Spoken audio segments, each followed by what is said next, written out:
Sukuna Kaisen has been going on for a minute now, but with Sukuna being a complete idiot this chapter, I believe Gege has begun to lay the groundwork for the downfall of Sukuna. But shit is probably not gonna get any better for the heroes anyway. What's up guys, welcome back to my YouTube channel. Hit that subscribe button to join the agenda that Gojo is going to return. In this chapter, we witness Sukuna straight up zoning out because he's confused as to why he hates Yuji so much. Like, bro is perplexed as to why he's having such a distasteful feeling. See, the chapter began with Yuji failing to kill Sukuna with the executioner blade. The blade literally extinguished right before Yuji was about to hit the blow, and then Sukuna started beating the shit out of him. But this leads to the reveal that Yuji has learned the reverse curse technique, and this annoys the hell out of Sukuna. Like, bro is literally Yuji's #1 hater. The fact that such a puny insect can muster up the strength to stand before him, fail, get stronger, and keep coming back is something that Sukuna just can't comprehend. Sukuna just cannot grasp the ideal of people having ideals. His strength put him in a category above everyone else. Thus, he never had to create strong ideals because he could have just done whatever he wanted.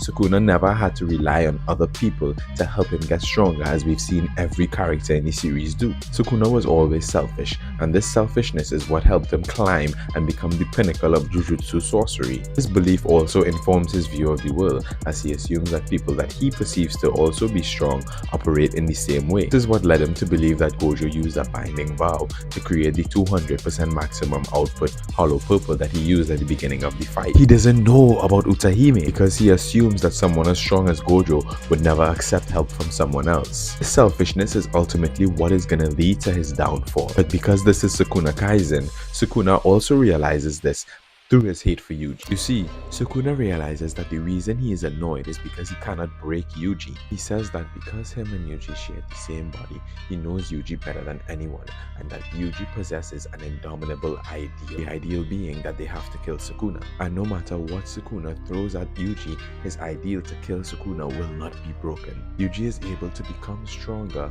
through his connections with other people and carry on the curses left to him by those who have passed. We see a visible example of this with Yuji being ready to block Sukuna's punches, even though Higuruma literally just died in front of him and he failed to stab Sukuna with the executioner blade. Bro was not fazed and ready to fight, immediately shifting his focus on how he can kill Sukuna. Sukuna acknowledges Yuji's ideals, giving him the first compliment ever, and then immediately gets the power to start the merger. Kusakabe assumes that Sukuna is not the type to destroy the world, but Sukuna then immediately proves them wrong by saying he's gonna kill them all and play with the new Tengen, the giant monster that's gonna be formed in the merger. But right after, Yuta pulls up and tanks a dismantle. Sukuna proceeds to tell Yuta to put up a good fight or everyone he's fighting to protect will die.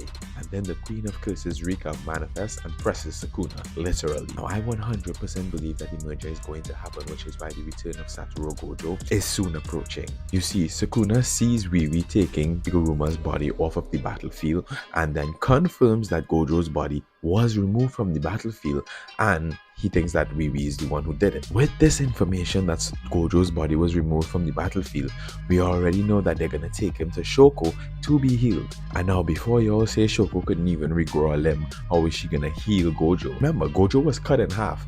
Technically, she doesn't need to regrow an entire limb, she just needs to put him back together. And with Utahime present, she can use her technique to boost Shoko's abilities to give her the extra power that she needs to pull something like this off. And even if she can't completely heal him, she just needs to get him strong enough so that Gojo can heal himself and then proceed to jump Sukuna with all of his students, which I think is only fair considering what Sukuna did. This is what I believe will pressure Sukuna into starting the merger, and their forces will have to become divided, with Gojo and Yuta going off to fight the new Tengen, while they'll leave a beaten and battered Sukuna to be dealt with by Yuji. But let me know what you all think in the comments, and definitely like and subscribe for more content.